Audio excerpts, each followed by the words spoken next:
welcome. We are at week 1 here at Strongest Loser 4, starting with the first nutritional habit. So, what we're working on here is eliminating calorie-containing beverages for 1 week.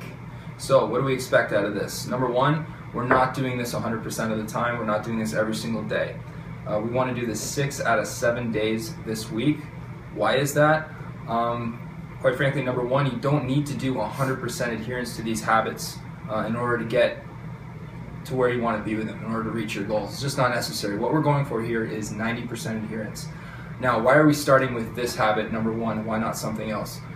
First of all, this is an easy one. All right, this is number 1. This is a simple one to do, easy to get going, and I think the key here is getting momentum right off the start.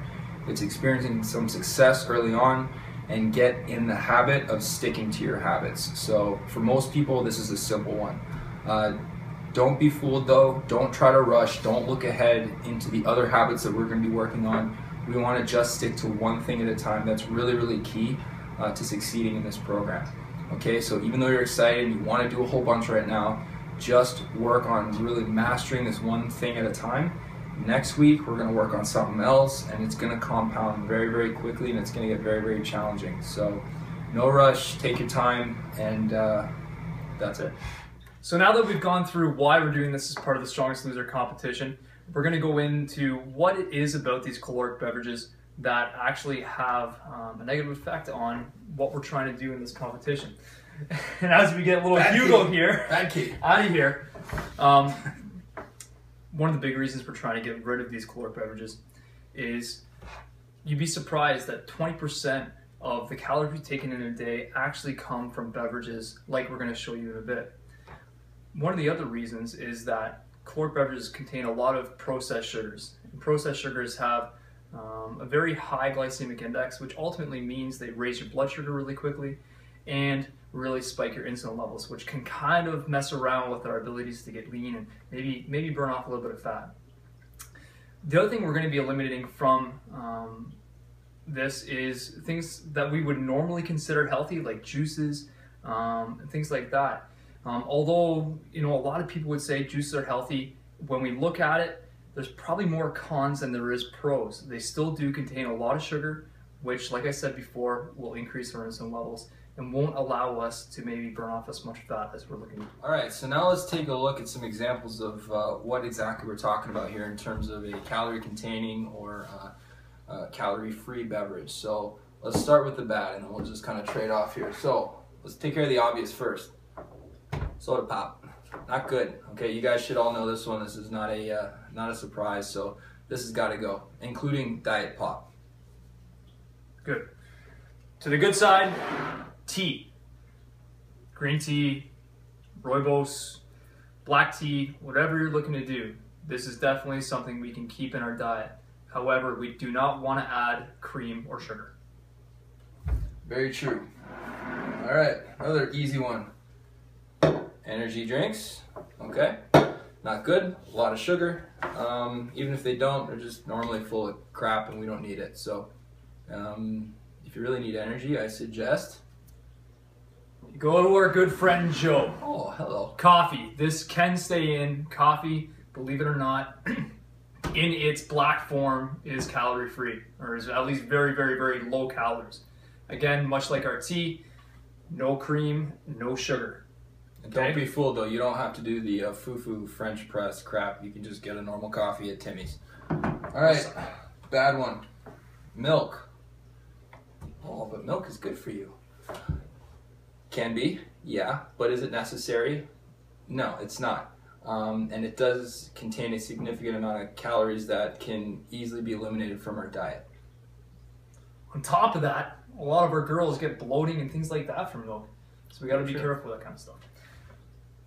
The obvious one, water. That stays in, absolutely. And we're going to talk in lesson 2 about what we're going to expect from you guys with how much you're supposed to drink every day and why we're doing that. But for today, water is definitely in. Okay, like you mentioned before, juice, we're going to take out. Again, does it have some nutritional value? Yes, like all foods, there is some nutritional value to it. However, we can get rid of it. And in my opinion, the cons outweigh the pros, and in this program, we're going to be getting all the vitamins and minerals that we need from our food, okay? So I know everybody looks at orange juice and says vitamin C, but you know what? Spinach. And a spinach smoothie. Spinach smoothies or smoothies in general can stay in. Even though a lot of our smoothies will have a lot of sugar, these will be natural sugars that contain a lot of fiber. The fiber content in these smoothies will help reduce the glycemic index, which ultimately will have a lesser effect on our blood sugar levels and insulin.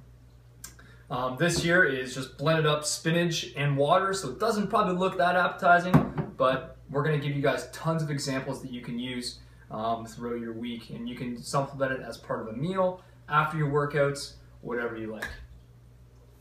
Okay, finally, alcohol. We don't drink alcohol, do we? No. No, we don't. No. There we go. What is this? That's not a half-empty bottle either. It's pretty good. It's definitely full. You should try that later. You should try it. Yeah, there's just, now, contrary to popular belief, there's not a lot of, you don't store a lot of fat just from drinking alcohol. The effect that alcohol has on your body is that because alcohol is a toxin, when you drink it, your body pretty much puts everything else on hold and prevents fat breakdown, if that makes any sense. So the alcohol doesn't necessarily get converted to fat, but your body kind of shuts down its fat burning process until it can rid itself of the toxin. Now, like we said in the beginning, this is a 90% program. I don't feel that you have to do all this stuff 100% of the time. I think for purposes of staying motivated and sane and happy and enjoying the fruits of life from time to time, it's okay to treat yourself. But by and large, if you stick to this principle for this week and all the principles pretty much forever at a 90% level, you guys can accomplish some pretty amazing results. So be strict and disciplined, but you know what? Enjoy yourself as well when you earn it. That's it. Okay. Good luck with Habit 1, and we'll see you guys next week.